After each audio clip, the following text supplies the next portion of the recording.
Hello, everyone. Welcome to another Experiencing GhiaLogic.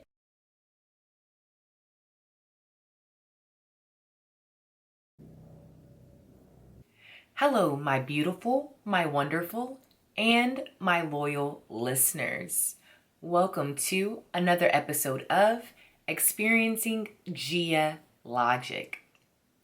I'm your lovely host, GhiaLogic, and this is episode 265.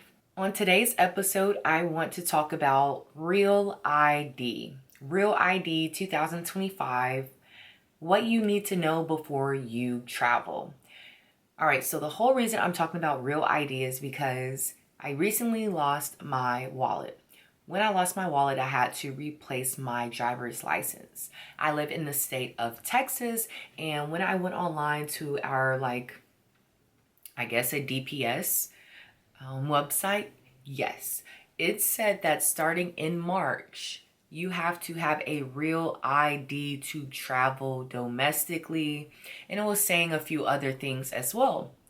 And I was like, okay, well, how were people traveling before? Why is this a big thing? Why are you all showing me this on the DPS website?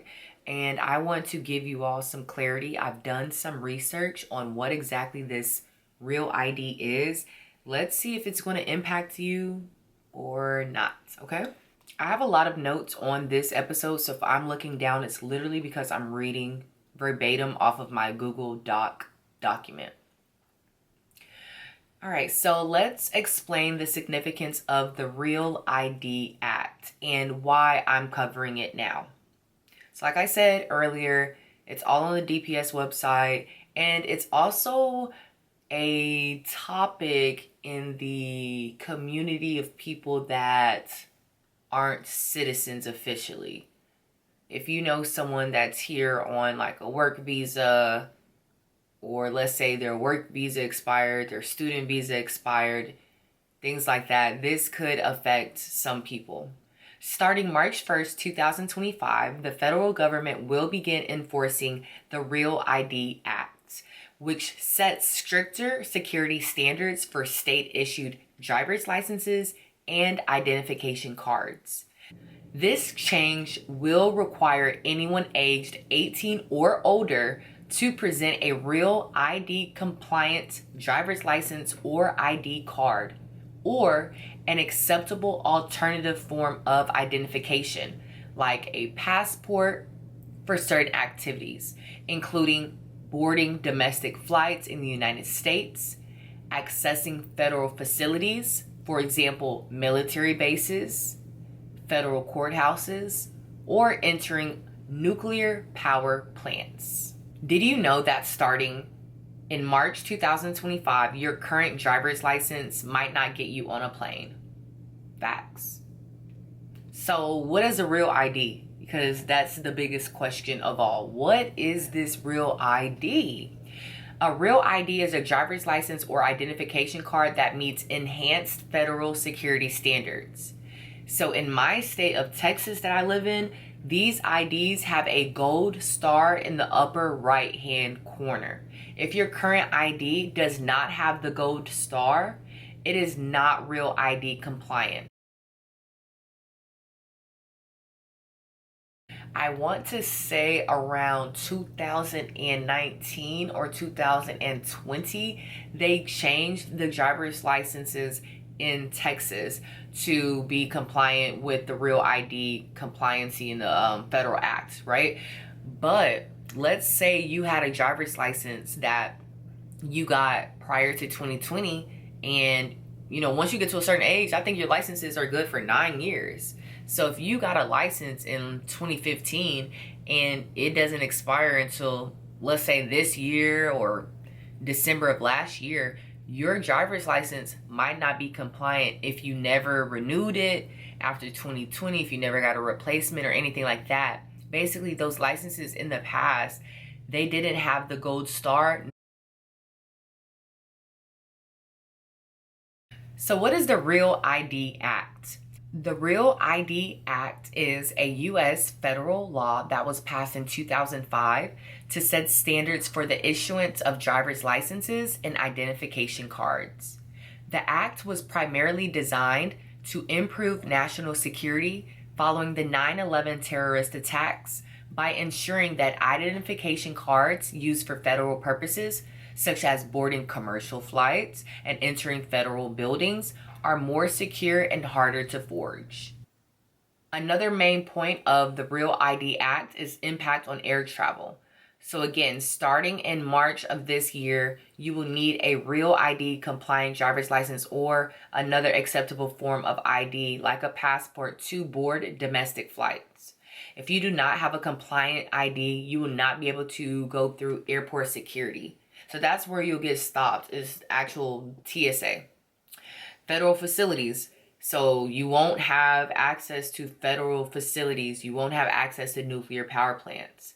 The law was intended to strengthen security, but it has been controversial, with critics raising concerns about privacy, costs to states, and potential for increased government surveillance. Nonetheless, it has been gradually rolled out across the United States, with deadlines extended multiple times. Now, when it comes to your standard ID, the standard ID is not going to have a gold or a black star or compliance markings. Let's talk about required documents for issuance. So to obtain a Real ID, you must provide enhanced proof of identity and residency. So you have to have proof of identity, which is a birth certificate, a U.S. passport, or a permanent resident card. You have to have proof of a social security number. So you have to submit your social security card or a W-2 tax return. 2 proofs of residency. For example, a utility bill, a lease agreement, or a bank statement. For a standard ID, it typically requires less documentation, and in some states, proof of legal presence may not even be mandatory. After March 1st, 2025, your standard ID can still be acceptable for driving, purchasing alcohol, voting, verifying your age, let's say like outside of a club or something like that. So you can still keep that ID, I guess, if you want. Traveling is a no-no. A Real ID includes advanced anti-counterfeiting and fraud prevention measures, such as watermarks, hologram. It has machine-readable technology, tamper-resistant materials. If you fly domestically and show a non-compliant license, TSA will not let you board, even if you've always used it before. So let's not fret. There are a few alternatives to having a Real ID and wanting to travel domestically at the airport. TSA's list of acceptable IDs for domestic travel after March 1st, 2025. And it reads as follows. A United States passport or a United States passport card, a foreign passport, a Real ID compliant driver's license or state ID, a DHS trusted traveler card, which is Nexus, Century, or Global Entry, a permanent resident card, aka a green card, or an enhanced driver's license, which is offered by certain states.